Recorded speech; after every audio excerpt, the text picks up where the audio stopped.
ClassX Radio, keeping the rock and roll alive. 60s, 70s, 80s, and 90s, and even some brand new stuff that we find. And you only find it right here at ClassX Radio. Good morning. It's Bill Spry. And you know, the Beatles picked up another Grammy Awards Sunday night with their, gosh, I hate to say final song. It just, breaks my heart. Of course, that song was Now and Then, winning the Best Rock Performance. Neither Paul McCartney nor Ringo Starr were on hand, though, to accept the award in person. But now, Ringo has reacted to their latest honor, saying, wow, another Grammy.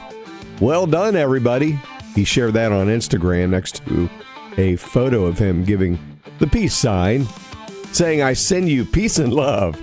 That's right, the beat goes on. Thanks. Peace and love, Ringo. So far, Paul McCartney has not commented on the win. And the win was the Beatles' 8th Grammy Award and their first in 28 years. Their last win came in 1997 when they won the Best Pop Performance by a Duo or Group with Vocals, Best Music Video, Short Form for Free as a Bird, and Best Music Video Long Form for the Beatles Anthology. They were also honored with a Grammy Lifetime Achievement Award in 2014. And if you'll stand by, coming up this hour, we've got a special version of that Beatles Now and Then, perhaps, that you've never heard before. It's the unofficial extended mix that we got our hands on. In other news this morning, let's see what is going on. Rock memorabilia from Paul McCartney and stevienicks and more sold for some huge bucks at Julian's Auction's annual Musiccares charity relief auction on this past Sunday. Over 60 items were donated to the auction.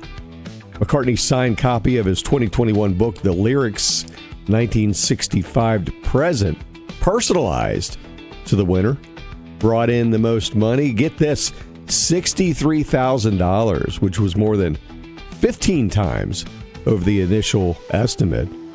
The lot included an Abbey Road Studios experience hosted by Beatles producer Giles Martin. Meanwhile, the top hat nicks were for the 2024 Saturday Night Live promo went for $58,000, which was 60 times more than initially predicted. There were other items donated as well from Bruce Springsteen, John Bon Jovi, and Sheryl Crow. Totaling, the auction brought in over $700,000 to musiccares, which raises essential funds that help music professionals recover from crisis. After fracturing his vocal cords during Aerosmith's 2023 Peace Out tour, frontman Steven Tyler back on the stage Sunday night performing at his 6th annual Jam for Janie Grammy Awards viewing party in L.A., backed by a variety of A-list musicians. According to Consequence, while it was announced that Tyler would be reuniting with his Aerosmith bandmates Joe Perry and Tom Hamilton, only Hamilton was part of Tyler's backing band for the night.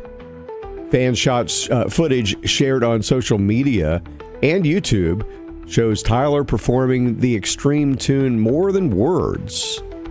The night also included performances of Aerosmith classics like Toys in the Attic, Sweet Emotion, Walk This Way, as well as a cover of Zeppelin's Heartbreaker.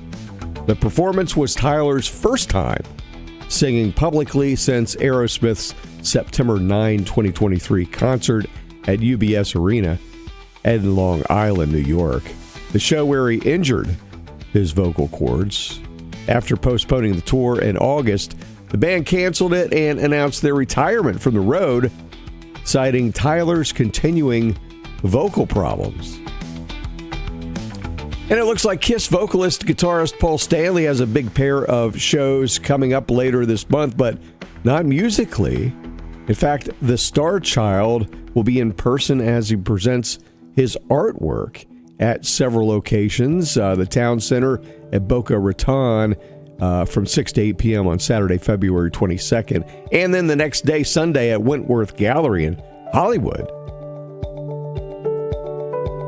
And we mentioned earlier, Toronto rockers Haremscarem have returned with a brand new single called Reliving History. Speaking of 80s sounding rock and roll, the song is taken from the band's as yet untitled new album, Details Coming, They're Promising Us. The band features Harry Hess, as usual, on vocals. The band, active since 1987, Haremscarem released their self-titled debut in 91, and then they released their 15th album called Change the World back in 2020. Let's hear a cut from that here on ClassX Radio. Coming right up.